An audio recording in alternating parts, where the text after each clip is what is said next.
Good morning, everybody, and this is your Forex day trade setups for today. What are we, the 14th of March? So, gold is up, cryptocurrencies are up, which always points towards a weaker dollar, and which would mean Euro USD should climb.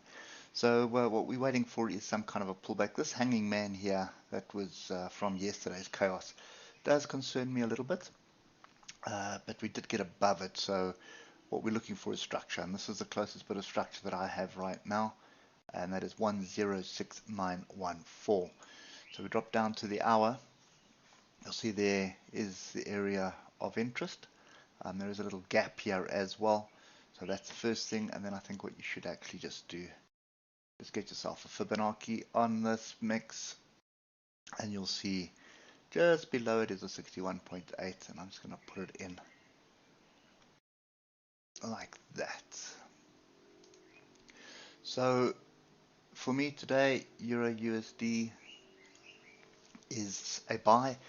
We got the confirmation yesterday as well, so we broke above, pulled back into no man's land. Didn't really close the gap, but you can see moving average is fairly strong for the upside.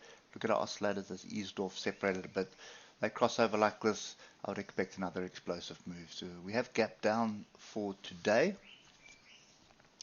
but that's just based on the indexes in Asia, which are following suit on the banking chaos right now. So for me, there's a huge lot of fear in what's happening on the banks. That's translating to a lower probability of rate hikes, which always means dollar weakness. So that's what you should be looking for. Pay attention to that noise, but we're looking for the structure, and this is the area. So looking to buy off 106.874 or 106.9349. You can actually do it on the 15 minute, but what you're waiting for is structure. So you want to see a pin bar, an engulfing bar, and an inside bar off this area.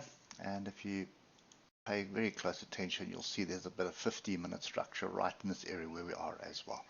So this could also be the area. So that's what we're waiting for. We're waiting for the structure. Your stop will be below the structure. Your entry will be just above the structure. Moving on to US dollar Japanese yen. Obviously, this is the converse. We've broken through this level we spoke about yesterday. We did try it defend first, and then we closed below it. So that is 134.119. Oscillators are a little bit against us for a short setup, but I do believe that that is what we should be looking for. So this one extra level comes into play. So this is the first one, 134.119. I want to see price reject that area, and same scenario, inside bars, engulfing bars, or pin bars. We are short off there, and we're looking for a measured move on this one, which will be something like that. So we should be targeting that area there. And that is 131.740. So that's kind of the view that we've got. You can see the flag that's forming here as well. Just do that. See, there's the flag. So stop breaking below the low of today at the moment. That definitely will trigger this as well, and you'll be able to wait for the pullback onto that to add to the position for a move to the downside. Moving on to British pound, Japanese yen. Complete chaos. So last week we had a massive tail to the upside. Yesterday we had this massive tail to the downside. There's a lot of structure that we've just blown apart to the left, and yesterday said just leave this one alone, and look at that big move. So we were ranging, broke up the range, now we're back on the range again. So I'm a little bit reluctant. You can see that London breakout would have worked out.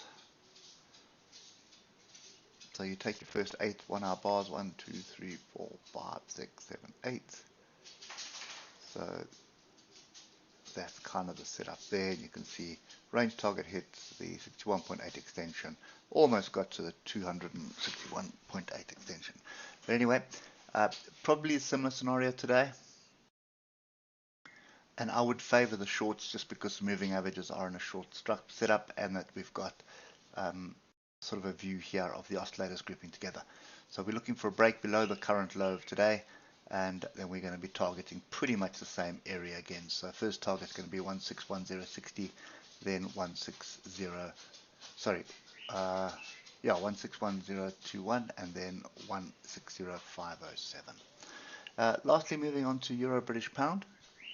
So we got a move up. That looked like we were going to continue moving up, which is what I would have expected, but back in the range. To be honest, I think this one's got a bit of diversion from what we're seeing on British Pound, Japanese Yen. So we should be short, and we're looking for a short off. I'm just going to pick it up off there. So we're looking at this swing low here, looking to get back to 088274, but that also breaks this trend line that we have formed at the moment. So a little bit skeptical about this one, but that is still the opportunity. And then a little bit higher up, there will be another opportunity, which is roughly here at 088366. So we're looking for a pullback onto there, and then we're looking for a move down to 087871. So again, wait for the structure, inside bars, engulfing bars, or pin bars. And then what you want to be doing is take the trade on the break of the structure, put your stop above that structure. Anyway, that's kind of my view on Forex today. It is looking pretty interesting, especially with what's going on with cryptos and gold. So that will impact the dollar. Well, we impact all the currencies, but obviously the dollar is the most traded currency, so that's the one that is going to impact the rest of the currencies. Anyway, that's it for me today. Hope it helps, and we'll catch up with you tomorrow morning. Cheers for now.